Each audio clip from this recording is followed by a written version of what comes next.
সম্মানিত উপস্থিতি, আমরা সবাই লক্ষ্য করে শুনি। মাইয়াতের গোসলের কাজ শেষ হয়েছে, এখন আমরা মাইয়াতকে কাফনের কাপড় পরাইব।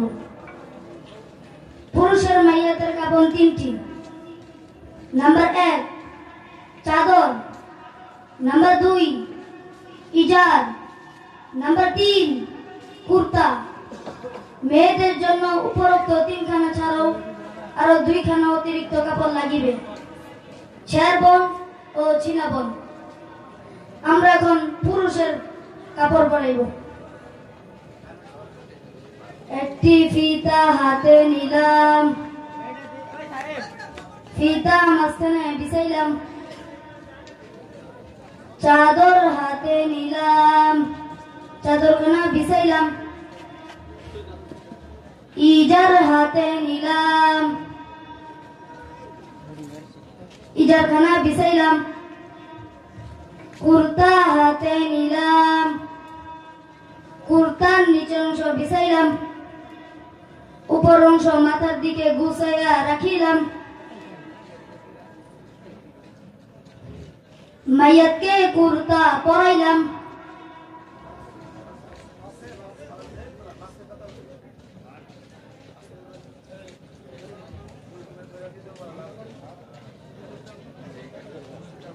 ইজার বাম দিক থেকে উঠাইয়া পেঁচ দিলাম।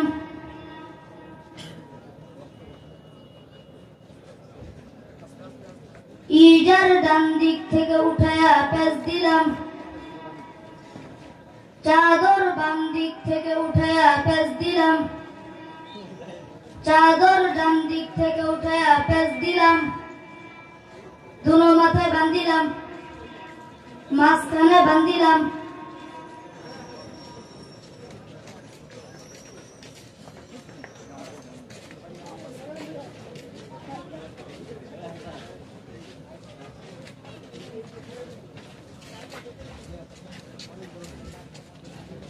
ইমাম সাহেব হুজুর কাপড় পরানোর কাজ শেষ হয়েছে, এখন জানাজার ব্যবস্থা করেন।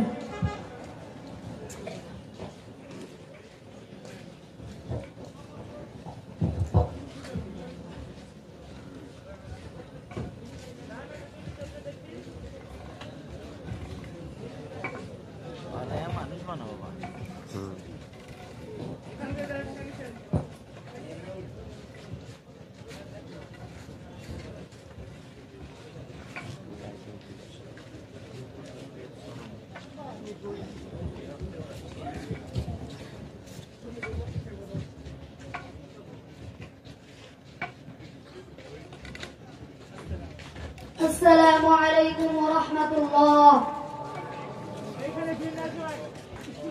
সম্মানিত উপস্থিতি, আমাদের সামনে লাশ উপস্থিত হয়েছে। এখন আমরা জানাজার নামাজ শুরু করব। জানাজার নামাজ শুরু করার আগে কয়েকটি বিষয় আমাদের জানা অতি জরুরি। জানাজার নামাজ সহিহ হওয়ার জন্য 2 প্রকারের শর্ত আছে।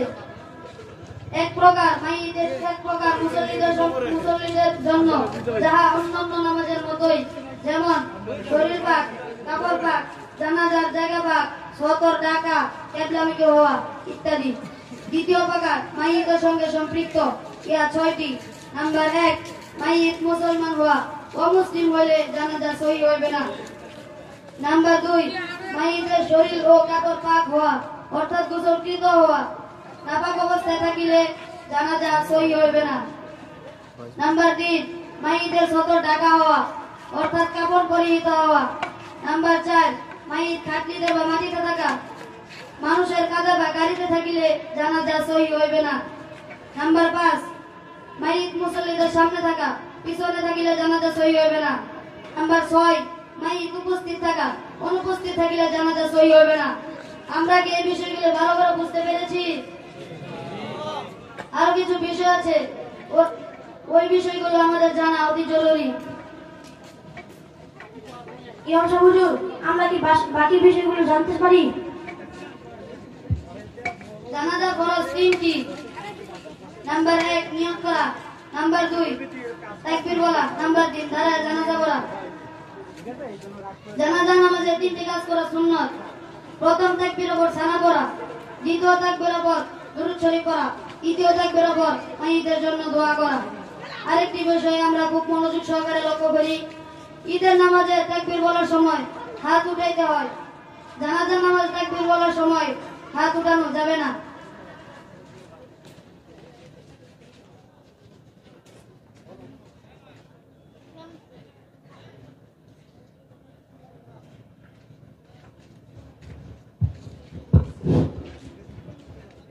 ইমাম সাহেব হুজুর, আমরা জানাজার নিয়মটা জানি না, জানাজার নিয়মটা বলে দিলে ভালো হয়। জানাজার নিয়ত হলো এই, আমি কিবলামুখী হইয়া ফরজে কিফায়া 4 তাকবীরের সহিত এই ইমামের পিছনে এই মুর্দার জানাজার নামাজ আদায় করতেছি।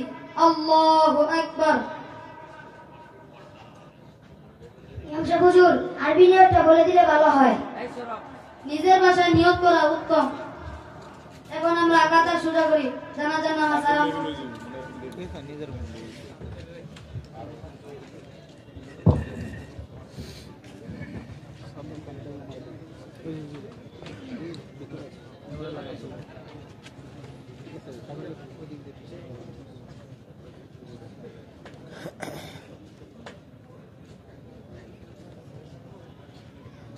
الله أكبر. سبحانك اللهم وبحمدك وتبارك اسمك وتعالى جدك وجل ثناؤك ولا إله غيرك. الله أكبر. اللهم صل على محمد وعلى آل محمد كما صليت على إبراهيم وعلى آل إبراهيم إنك حميد مجيد. اللهم بارك على محمد وعلى آل محمد كما باركت على إبراهيم وعلى آل إبراهيم إنك حميد مجيد. الله أكبر. اللهم اغفر لحينا وميتنا وشاهدنا وغائبنا وصغيرنا وكبيرنا وذكرنا وأنثانا. اللهم من أحييته منا فأحيه على الإسلام ومن توفيته منا فتوفه على الإيمان. الله أكبر. السلام عليكم ورحمة الله. السلام عليكم ورحمة الله. ইমাম সাহেব হুজুর, আমরা চলে যাব, মুনাজাতটা করলে ভালো হয়। এখন যে আমরা জানাজার নামাজটা পড়েছি, এটাই মাইয়িতের জন্য দোয়া। জানাজার পর থেকে দাফন করার আগ পর্যন্ত আর কোনো দোয়া নাই, দোয়া করা বেদাত। মাশাআল্লাহ।